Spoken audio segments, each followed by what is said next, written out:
Chicos, buenas tardes, ¿cómo están? Nuevamente con ustedes para poder compartir juntos una ley sumamente importante para todos aquellos que nos encontramos relacionados al tema de banca, ya sea que te encuentres cursando estudios superiores o de repente que ya te encuentres laborando en alguna empresa del sistema financiero. Bien, en esta oportunidad voy a compartir con ustedes una norma sumamente importante que se llama Ley Complementaria número 28587, Ley de Protección al Consumidor en materia de servicios financieros. Básicamente, esta norma lo estoy desarrollando gracias a la sugerencia de una persona que necesitaba saber un poquito más o entenderlo de una manera mucho más fácil, el análisis o la interpretación de cada uno de estos artículos. Bien, entonces, por favor, aquellas personas que aún no se han suscrito al canal, te invito a que lo hagas. Es sumamente fácil y como estás viendo seguramente, cada vez estamos aumentando más las personas que nos gustan ver temas relacionados o escuchar cosas relacionadas al tema de la banca. Bien, entonces nuestro canal, ya sabes, se llama Banca Fácil. No te olvides a la hora de suscribirte, activar la campanita, tal cual tienes ahí en la imagen. Así, de esta manera, cada vez que yo suba un video relacionado a banca, automáticamente te va a llegar un aviso o una notificación a tu correo y tú sabrás que habrá algo sumamente importante que tienes que revisar para estar totalmente enterado o al día respecto a los temas relacionados a banca. Bien, entonces vamos a comenzar rápidamente. En realidad lo que quiero es ayudarte a que puedas entender cada uno de los artículos. Pero más allá que sea una cosa compleja, quiero que lo entiendas, pues en cualquier oportunidad de repente puede llegar el momento en que lo apliques o definitivamente de repente en el tema de tus estudios. Así que vamos a comenzar rápidamente con el artículo número 1 y el título general de este artículo se llama Objeto de la ley. Básicamente lo que yo he hecho es copiarte tal cual se encuentra identificada la norma referente al texto, pero lo que voy a pasar es a explicarte. He resaltado algunas partes en el texto en color azul para que tú sepas que eso es, digamos, la parte central que tú deberías saber para que puedas interpretar correctamente cada uno de estos artículos. ¿Qué es lo que nos dice el artículo número 1? Rápidamente lo leo y dice: la presente ley complementa las disposiciones de la Ley de Protección al Consumidor con relación a los servicios prestados a los usuarios por las empresas de operaciones múltiples y sistemas financieros sujetas a la regulación específica de la Superintendencia de Bancas, Seguros y Administración Privada de Fondos de Pensiones. ¿Qué es lo que nos quiere decir básicamente este artículo número 1? Simplemente que todas las entidades financieras están obligadas a cumplir la presente ley. Nada más, ¿no? Y que, como ya sabemos, los que estamos relacionados a banca, tenemos el órgano supervisor, el cual constantemente se encontrará haciendo el monitoreo o seguimiento, que es la Superintendencia de Bancas, Seguros, Administración Privada de Fondos de Pensiones, también conocida como la SBS. Totalmente simple el artículo número 1. Pasamos al artículo número 2. El título general es Transparencia de la Información. Nuevamente vamos a leer, dice así, tal cual está en la norma. Las empresas sujetas a los alcances de la presente ley están obligadas a brindar a los usuarios toda información que estos demanden de manera previa a la celebración de cualquier contrato, propia de los servicios que brinda. Dicha obligación se satisface con la puesta a disposición de los usuarios de los formularios contractuales en sus locales, así como en la página web que tenga habilitada al efecto, debiendo designar personal especializado para brindar asesoría a sus clientes sobre los alcances de la misma. Vamos a explicarlo línea por línea para que tú lo puedas entender. ¿Quiénes son las empresas sujetas al alcance de la presente ley? Tal como lo mencioné, ¿no? Y tal cual dice en el artículo 1, las empresas que están sujetas, es decir, que deben cumplir sí o sí, no por opción, sino sí o sí deben cumplir esta norma, pues son todas las empresas dedicadas o que se encuentran dentro del sistema financiero, tal cual está resaltado en el artículo número 1. También nos dice que obliga a estas empresas a brindar información de una manera verdadera, veraz, a todos aquellos que adquieran un producto del activo o un producto del pasivo o un servicio, ¿por qué no?, dentro de cualquiera de estas entidades financieras que ya sabemos que están supervisados por la SBS. Ahora, también nos habla sobre los formularios contractuales. Como bien sabemos, los formularios contractuales son todos aquellos documentos que forman parte de la apertura o inicio de la relación entre un cliente y la entidad financiera. Es decir, cuando nosotros aperturamos, por ejemplo, un producto del activo o damos inicio al origen de un producto del activo, definitivamente existen documentación, ¿cierto? Documentación que te van a hacer firmar los representantes de esta entidad financiera.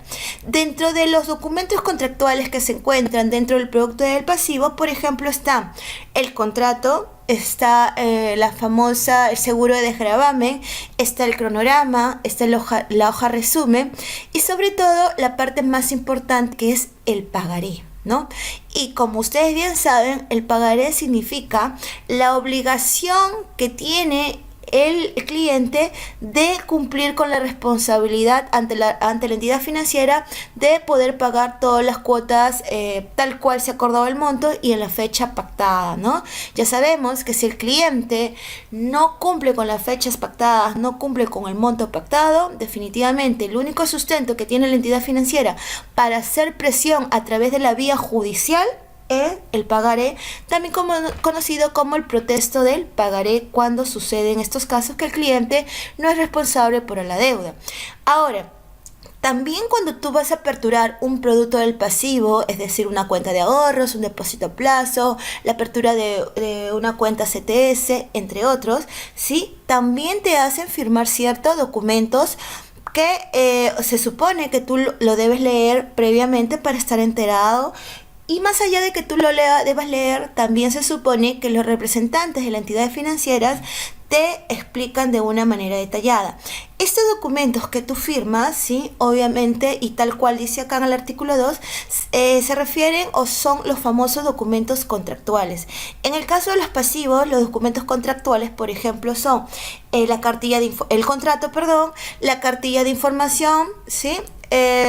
Los seguros, si es que hubiera alguno adherido netamente al producto del pasivo. Bien, entonces no te vayas a olvidar también, es importante recordarlo, que cada vez que tú apertures un producto del activo o un producto del pasivo en cualquier entidad financiera, sea banco, financiera, caja, pyme o alguna cooperativa, tú debes pedir una copia idéntica a los documentos que tú leíste, ¿sí? Y adicionalmente deberías exigir que el personal que te está atendiendo, que está aperturando la cuenta del producto del pasivo o del activo, te explique de manera verbal y detalladamente hasta que tú entiendas. Es decir, si necesitas que te lo repita 40 veces, pues es la obligación de los representantes de esta entidad financiera que te realicen la explicación necesaria hasta que tú puedas entender cada uno de los artículos o cada uno del contenido que contienen estos documentos contractuales.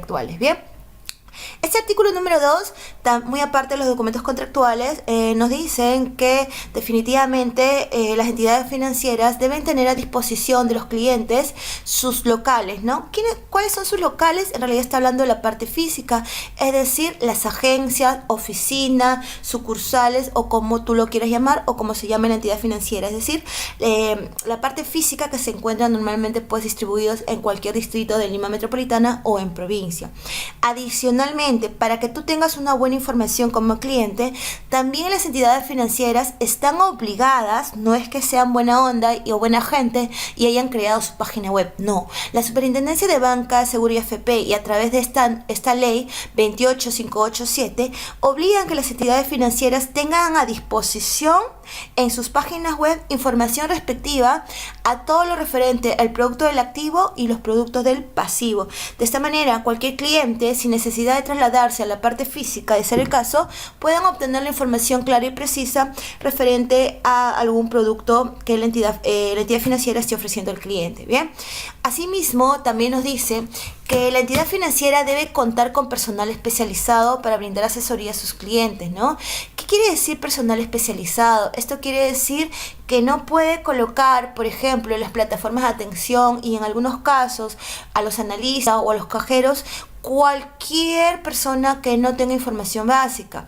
Es decir, las entidades financieras previo a que coloquen un nuevo colaborador dentro de las agencias o también puede ser a nivel telefónico, deben haberle dado la capacitación necesaria, es decir, los colaboradores deben saber las normas básicas, ¿sí? Para poder dar toda información precisa, verdadera y exacta al cliente cuando este cliente lo solicite.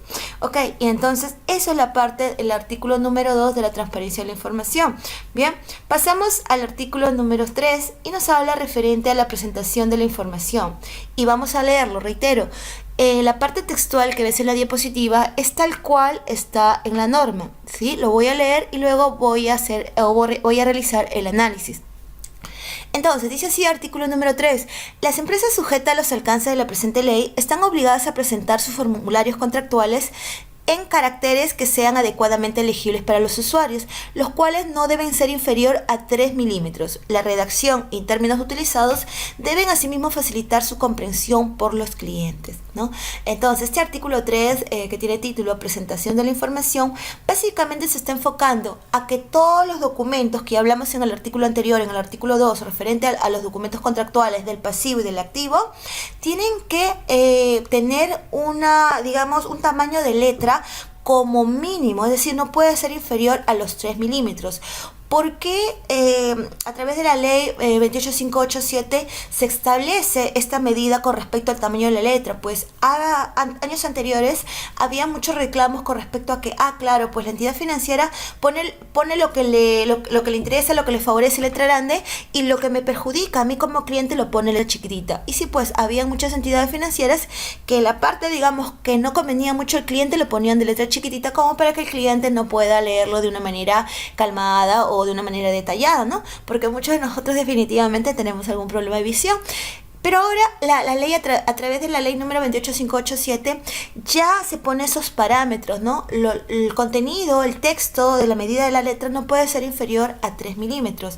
Y ahora también nos habla de un punto muy importante. Este artículo número 3 nos dice que todos aquellos documentos que emita la entidad financiera hacia sus clientes, ya sea por la adquisición de un producto del activo o del pasivo, debe ser totalmente realizado con una terminología, con una redacción sumamente fácil. ¿Qué significa que tiene que ser de una redacción o una terminología sumamente fácil? Quiere decir que cualquier persona debe entender lo que se trata o lo que está plasmado a nivel textual en estos documentos, ya sean del activo o del pasivo. Porque muchas veces, pues, las personas que acudimos a las entidades financieras, no todas hemos tenido la posibilidad de poder estudiar un instituto de enseñanza superior, no todos hemos tenido la oportunidad de repente de ir al colegio, ¿no? Entonces, o no todos trabajamos en banca. De repente, para los que trabajamos en banca, decir, por ejemplo, tasa de interés, producto del activo o del pasivo, es sumamente fácil, ¿no? Lo entendemos, sabemos a qué se refiere.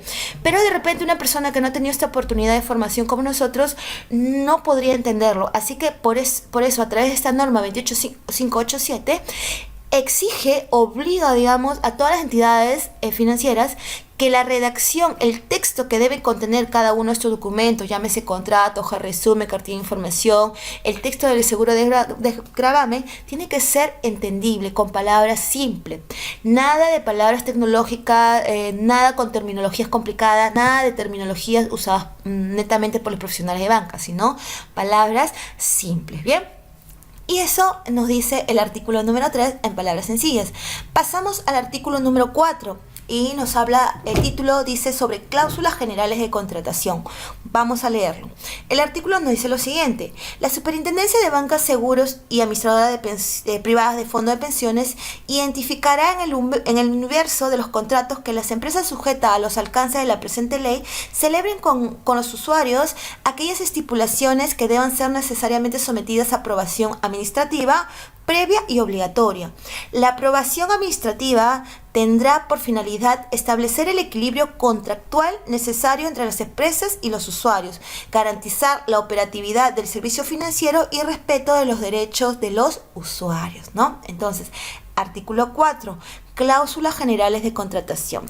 ¿Qué es lo que nos dice en este artículo 4 en palabras simples?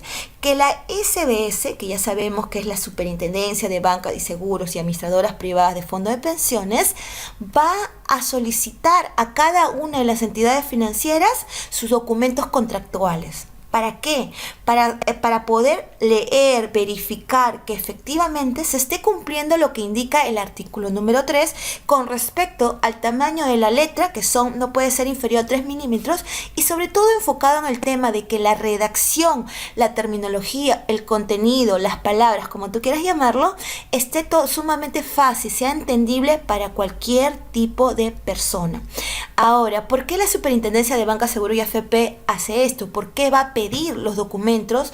Porque pues tú ya sabes que a la Superintendencia lo que le interesa básicamente es representar a cada uno de nosotros, salir a nuestro favor, ¿no? Defender nuestros derechos.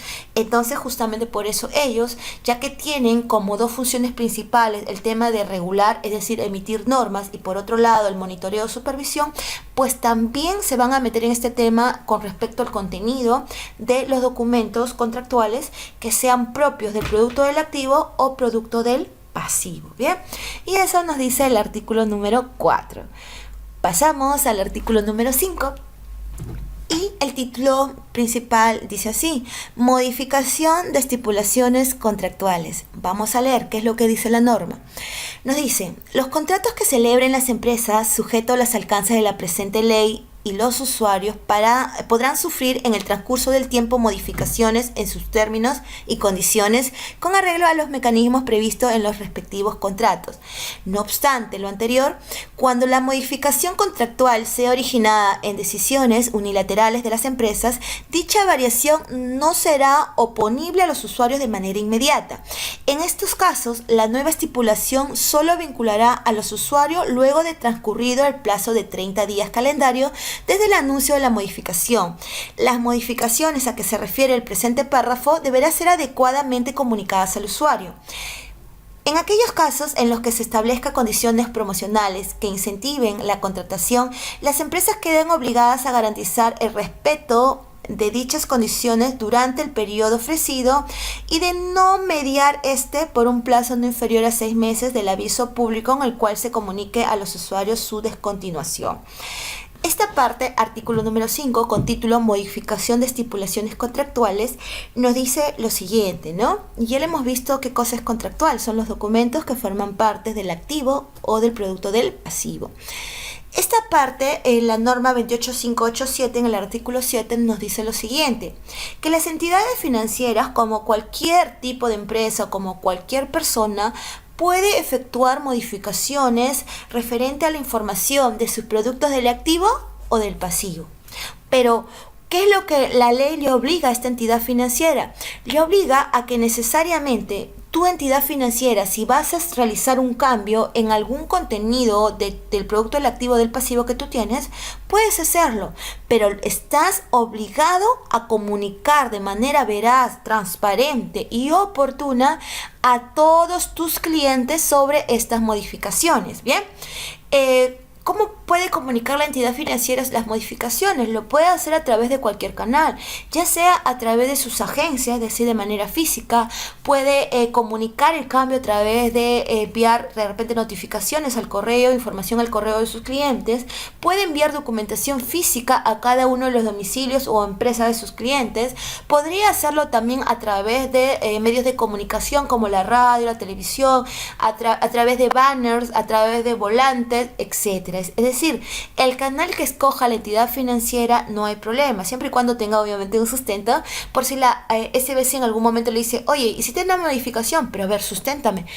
¿Cómo comunicarse a tus clientes de que iba a haber este cambio, cierto? Entonces, sí o sí tiene que haber un sustento, pero puede utilizar cualquier canal que considere necesario e importante la entidad financiera para poder comunicar los cambios a sus clientes. Reitero, estos cambios se pueden dar dentro de del producto del activo o dentro del pasivo. Bien. Con respecto a los intereses, ya sabemos que las entidades financieras se basan o tienen como, digamos, parte primordial o deben considerar en sí las tasas mínimas y las tasas máximas, ¿no? Dentro de ese rango deben moverse, así que no podríamos salir de ese tema ya establecido, y que eso lo veremos probablemente en un siguiente video. Ahora, estos cambios que ya hemos visto, que la ley 28587 autoriza a las entidades financieras que puedan realizar realizar cualquier cambio, estos cambios no pueden realizarse de un momento para otro. Ejemplo, vamos a suponer que el día de hoy la entidad financiera, no sé, Caja Huancayo, ya no va a tener agencias, ya no va a tener, perdón, cajeros en sus agencias. Eso quiere decir que desde partida de, vamos a suponer, el día de hoy comunica que dentro de 30 días ya no van a existir estos cajeros o señores de ventanilla, así que vas a tener que realizar probablemente tus pagos en los cajeros corresponsales. Entonces, este cambio no podría ser de un día para otro. Como mínimo, la ley 28587 les indica que debe haber 30 días de plazo entre la comunicación del cambio y entre cuando se lleve a cabo esta modificación. Es decir, estos 30 días va a servir para que el cliente se adapte, tome precaución, sepa de repente a dónde otro lugar acudir o cómo hacer su transacción de manera normal, ¿sí? La idea de la ley 28587 es que el cliente no salga perjudicado por ninguno de los cambios que estaría realizando la entidad financiera. Y nuevamente reiterar que todo cambio debe ser previamente comunicado y ya sabemos que como mínimo 30 días antes de que se ejecute o se lleve a cabo este cambio por parte de la entidad financiera. En el último párrafo nos habla sobre las condiciones promocionales, ¿no? ¿Qué es lo que nos dice, no? En el caso de las entidades financieras que normalmente lanzan pues promociones como que, oye, no sé, si aprueban tu crédito ahora en diciembre, entras a un sorteo de un pavo, ¿no? Entras o te llevas automáticamente un panetón, no lo sé.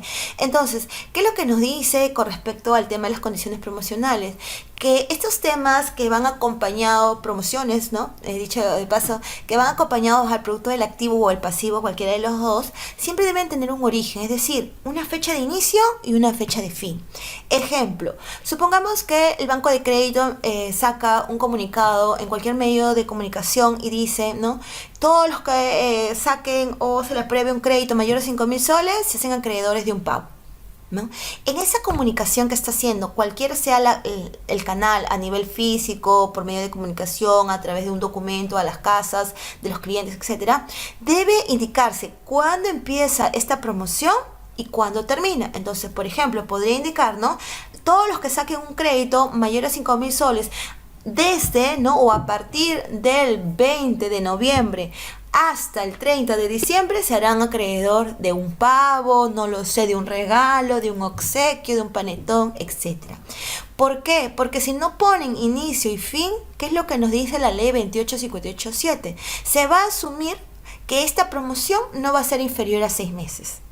Así que si la entidad financiera no toma precaución de este tema, tú podrías exigir, ¿no? Que tu pago te lo entreguen de acá a 6 meses. O sea, vamos a poner, sería diciembre, enero, febrero, marzo, abril, hasta mayo, ¿no? No importa que no sea Navidad, si la entidad financiera no publicó el inicio y el fin, automáticamente por ley, a través del respaldo de la ley 28587, tendrían que darte el regalo ofrecido porque no pusieron el origen ni el fin de las condiciones promocionales. Bien, y entonces ese es el artículo número 5. Pasamos al artículo número 6. ¿Sí? Este artículo es un poquito mucho más amplio, pero no te preocupes, en realidad es sumamente fácil la interpretación. Vamos a leer rápidamente. Reitero, como lo dije anteriormente, tal y cual te estoy mostrando esta diapositiva con el texto, es lo que dice en la norma. Bien, en la 28587, lo que yo estoy haciendo es tratar de analizarlo y haber colocado este texto con digamos azul, para que tú sepas, digamos, que la parte importante donde te deberías concentrar mucho más. Ok, artículo número 6, cobro de intereses, comisiones y gastos. Dice así: los intereses, comisiones y gastos que las empresas cobran a los usuarios son determinados libremente de acuerdo al ordenamiento vigente. Las comisiones o gastos deben implicar la prestación de un servicio efectivo, tener justificación técnica e implicar un gasto real y demostrable para el proveedor de servicio. Las tasas de interés que las empresas cobran a los usuarios con carácter de compensación indemnizatorio y moratorio deben especificarse claramente en los contratos que se celebren. Asimismo, cuando la tasa de interés sea efectiva, los contratos deberán indicar si la capitalización de intereses es diaria, semanal, mensual o anual u otra que derive del contrato. Las comisiones y las tasas que las empresas cobren a los usuarios por la realización de las operaciones financieras deberán indicarse claramente en los contratos, así como indicarse la periodicidad de los mismos. Vamos a hacer un pequeño corte acá para poder analizar estos dos o tres primeros párrafos. En realidad, ¿qué es lo que nos dice este artículo número 6 que tiene como título Cobro de intereses, comisiones y gastos? Todo este texto lo que nos quiere decir es lo siguiente, que en realidad la ley número 2858 sí autoriza, digamos así, que las entidades financieras pues pongan un monto, ¿no?, a nivel económico con respecto a los intereses que te cobran, ¿no?, las comisiones y los gastos. Pero todas estas intereses, comisiones o gastos tiene que ser totalmente sustentado, demostrable. Es decir, si el cliente accede a otro servicio diferente al que se le había ofrecido como base, pues tendrá que pagar una comisión o tendrá que pagar un gasto, ¿no? Eso va a depender mucho del cliente, pero todo tiene que estar totalmente comunicado a través de los documentos contractuales, a través de la redacción del documento que te han entregado en la apertura del activo del producto activo o pasivo, sí, como también si por ejemplo, no sé, la entidad financiera no cobra un gasto, por ejemplo, gastos de cobranza, pues tendría que demostrarlo, ¿no? Es decir, de repente de fecha, 10 de noviembre se le envió una carta notarial al cliente exigiendo el pago. Entonces, definitivamente una carta notarial tiene un costo y ese costo en primer lugar lo va a asumir la entidad financiera, pero luego te lo van a cobrar a ti, pues te están enviando un documento que han tenido previo que hacer un pago por parte de la entidad financiera. Entonces, esos documentos son los que la entidad financiera guarda, archiva y sustenta. ¿Por qué? Porque tú podrías decir, oye, ¿por qué me estás cobrando 100 soles más si mi cuota era, por ejemplo, 300 y me ha venido la cuota 400? Pues la entidad financiera dirá, mira, ¿sabes qué? Tú te atrasaste 30 días en tu cuota, por lo tanto nosotros hemos hecho gastos de esa carta notarial, del pasaje, del gestor de cobranza, del abogado, no lo sé. Aquí está el sustento, así que tú tienes que pagar adicional a tu cuota que era 300, 100 soles más por los gastos. Entonces, ahora hay que también recordar que por qué las entidades financieras deben tener este sustento, esta justificación del gasto real que sea demostrable. ¿Por qué? Porque en cualquier momento recuerda que la SBS es un organismo de supervisión de las entidades financieras. Podría decir la entidad financiera, a ver, tú dices que le has cobrado a Alexandra Chávez 100 soles más. ¿Dónde está el sustento o el documento o el pago que hiciste? ¿Por qué le estás cobrando 100 soles más a Alexandra por el tema de cobranza? Ya, entonces yo como entidad financiera o las entidades financieras sacan el documento, sustentan o lo envían a la SBS para que se den cuenta que efectivamente es por un tema de cobranza, es por una comisión, intereses, no lo sé, ¿bien? Entonces esos documentos tienen que estar totalmente custodiados, bien guardados y bien justificados por parte de la entidad financiera. Muy bien, vamos a seguir con los últimos dos párrafos del artículo número 6 y dice así: en todo contrato de crédito que implique el pago de cuotas, las empresas están obligadas a presentar a los usuarios un cronograma detallado de los pagos que deban efectuarse, incluyendo comisiones y gastos. Asimismo, en estos contratos se presentará un resumen del monto de crédito, el monto de los intereses, el monto de las comisiones y el monto de los gastos que deberán ser asumidos por el usuario. Ok, en este párrafo básicamente se está concentrando, como nosotros sabemos, en el tema del producto del activo.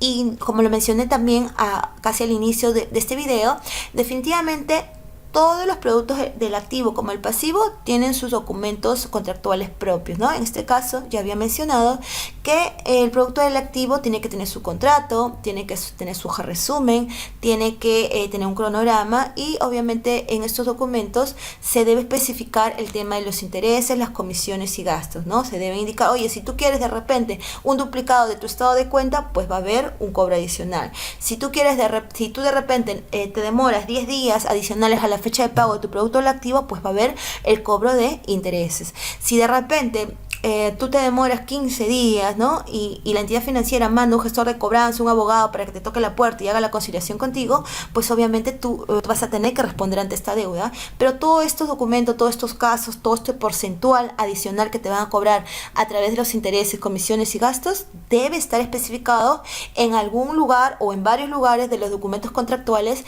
que tú firmaste al inicio cuando contrataste ya sea el producto del activo. Bien, y eso es lo que nos dice este tercer párrafo. Nos vamos al último párrafo y dice así: en los contratos de crédito y depósito a plazo, está hablando tanto del activo como del pasivo, ¿sí? En los que se prevea la posibilidad de variar las tasas de interés, comisiones y gastos, las modificaciones a estos conceptos estarán en vigencia a los 15 días de comunicado al usuario mediante cualquiera de las formas previstas en el último párrafo del artículo anterior, salvo que estas variaciones sean favorables al usuario, en cuyo caso podrán hacerse efectivas de inmediato y sin necesidad de previo aviso, ¿no? Igualmente nos dice, si tú ya hiciste o ya originaste un contrato del pasivo del activo, ¿no? Y por ahí hubiera algún cambio en el gasto de en el cobro de las comisiones, intereses o gastos, nos dice, es decir, tú ya eres cliente de la entidad financiera, nos dice esta norma 28587 que la entidad financiera debe comunicártelo con 15 días previos a que se dé inicio a este cambio, ¿no? Vamos a suponer que tú tenías conocimiento a la hora que aperturaste un producto del activo o del pasivo, que las comisiones en caso de duplicado de estados de cuentas eran 10 soles, ¿sí? Y ahora la entidad financiera va a cobrar 13 soles, pues tendrían que decírtelo 15 días antes a la ejecución, ¿bien? También nos dice en este tema, ¿sí? Que si en caso la variación o el cambio de los gastos, intereses o comisiones del producto del activo o del pasivo que tú ya tienes como cliente, más bien fueran a tu favor, es decir, ya el duplicado del estado de cuentas, si se te perdió, no va a costar 10, sino va a costar 5 soles, dice que estas deben ejecutarse inmediatamente. Es decir, como te va a favorecer, es decir, te van a reducir un poco el tema del interés o la comisión de los gastos, entonces yo no habría pues mayor inconveniente, ¿no?, de que no lo efectúe de inmediato. Por eso acá nos dice, si en caso sean favorables al usuario, en cuyo caso se podrán hacerse efectivas de inmediato y sin necesidad de aviso previo, ¿no? O sea, tú vas a la entidad financiera pensando que son 10 soles el duplicado del estado de cuenta y te das cuenta que al final te cobran solo 5. Entonces, como es beneficioso para cada uno de nosotros, así que no hay necesidad de aviso ni tampoco que hubiera algunos días de tolerancia o de espera para hacer este cambio favorable al cliente. Y ese es el artículo número 6. Pasamos al artículo número 7 de la ley 28587. Vamos a leerlo. Dice, artículo 7, liquidación de intereses. La fórmula utilizada para el cálculo de intereses en las operaciones financieras será supervisada por la Superintendencia de Bancas, Seguros y Administradoras Privadas de Fondos de Pensiones. En este proceso, la intervención de la entidad administrativa garantizará que el proceso de cálculo sea transparente, uniforme y de fácil difusión a los usuarios. El programa de liquidación de intereses con la fórmula correspondiente será puesto a disposición de los usuarios por la Superintendencia de Bancos y Seguros y Administradoras Privadas de Fondos de Pensiones en su página web. Los efectos que estos puedan verificar el cálculo efectuado por las empresas, ¿no? Liquidación de intereses, por ejemplo, muchas veces, no sé, tú sacas un crédito de 5.000 soles en un año. Sin embargo, por ahí de repente en los 3 primeras cuotas, en el medio año, tú tienes el dinero para devolverle al cliente, a la entidad financiera, perdón. Entonces, este artículo número 7 nos habla de eso, ¿no? Si en caso tú quisieras pagar en el caso de los activos, tu crédito con anterioridad, es decir, antes del vencimiento, ¿no? O también, ¿por qué no? De repente quieres cancelar tu depósito a plazo antes del tiempo pactado con la entidad financiera, pues definitivamente todas estas fórmulas de cómo lo calculas, si suman, restan, multiplica, lo ponderan, le sacan raíz, no lo sé, todo eso está definitivamente en las páginas web de cada entidad financiera. Tú vas a encontrar en cualquiera de las entidades financieras, en cualquiera de las páginas de la entidad financiera, los cálculos, ¿no?, de casos, cómo se efectúa el cálculo, etcétera. No es que la entidad financiera lo haga voluntariosamente, sino que están obligadas por la norma de la SBS. Así que tú podrías recurrir ahí y, ¿por qué no aplicar las mismas fórmulas? Porque los ejemplos o las fórmulas que están plasmadas son aplicables para todo tipo de activo o para todo tipo de pasivo. De igual manera, tú podrías entrar a la página web de la Superintendencia y verificar, ¿no?, si esta fórmula que encontraste en tu entidad financiera es igual a la aplicación que ordena la SBS. Entonces la SBS también tiene su página web. Las fórmulas que deberían ser aplicadas por las entidades financieras tanto en el caso que yo quiera adelantar mi pago, el pago total o una gran parte de mi producto del activo, o de repente yo quiero eliminar el contrato o el pacto que hice con respecto a los depósitos a plazo, es decir, retirarlos antes de tiempo, ¿no? Para todo eso se hace un cálculo y eso se le llama liquidación de intereses. Ya sabemos que en el caso del producto del activo, obviamente te van a hacer un descuento si es que tú pagas con anterioridad toda la deuda, ¿no? Antes del plazo pactado.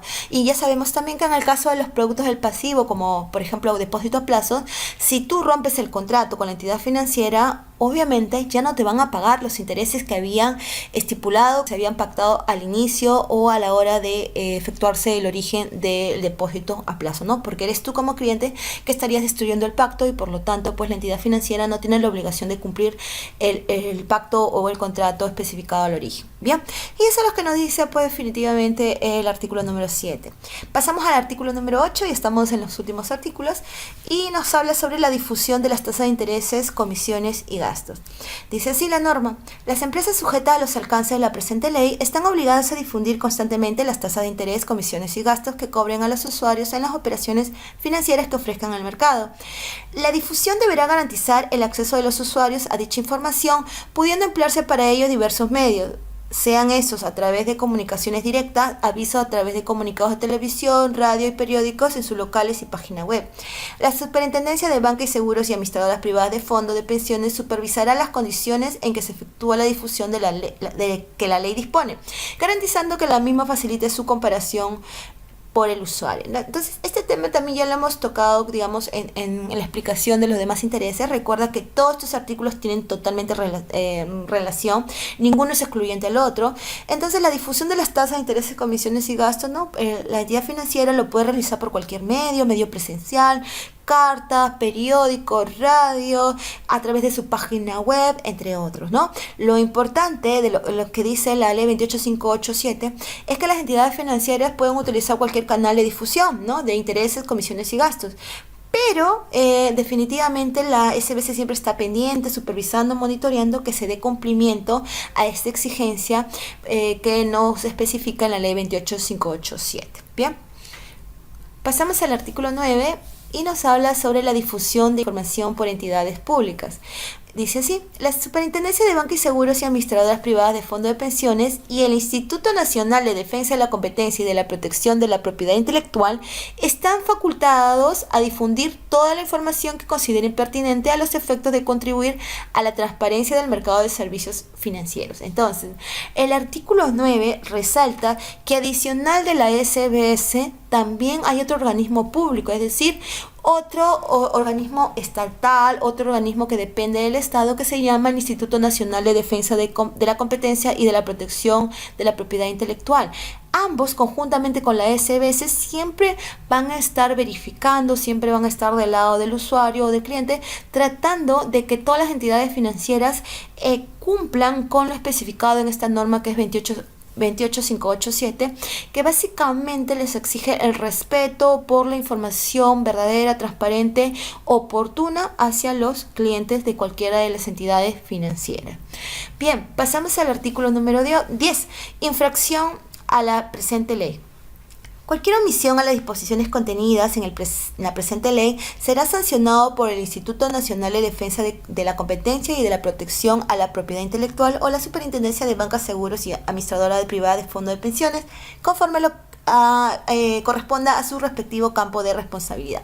Entonces, el artículo 10 simplemente nos dice que lo que ya mencionamos en el artículo 9, es decir, como organismos públicos, como organismos supervisores, tanto la SBS como el Instituto Nacional de Defensa de Competencia de la Protección de la Propiedad Intelectual, ambos van a estar constantemente monitoreando, ¿no? Creo que ya lo mencioné también, que las entidades financieras cumplan con los clientes, con todo lo especificado en la ley complementaria 28587.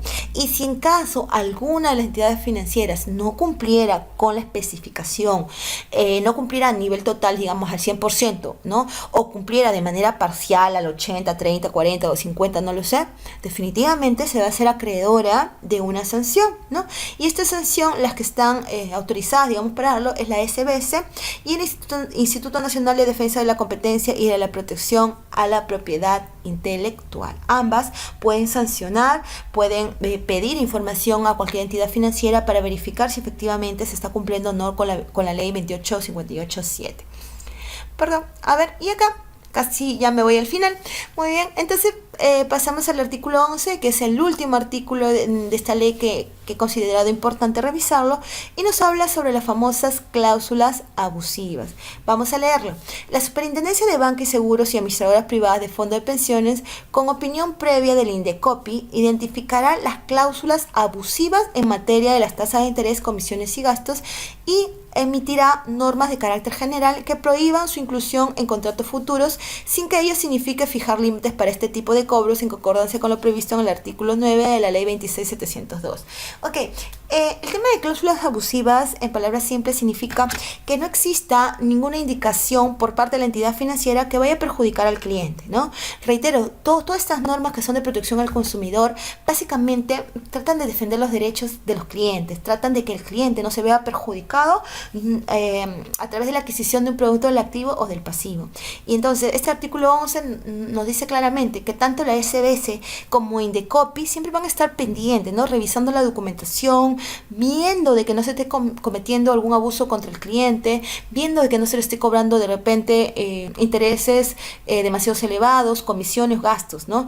Y como hemos visto en los artículos pasados, hemos dicho que la entidad financiera tiene la libertad de poner los intereses, las comisiones y los gastos como considere justo. Sin embargo, también esta norma, la 28587, exige que todo ese porcentual, todo ese cobro sea totalmente comunicado hacia los clientes.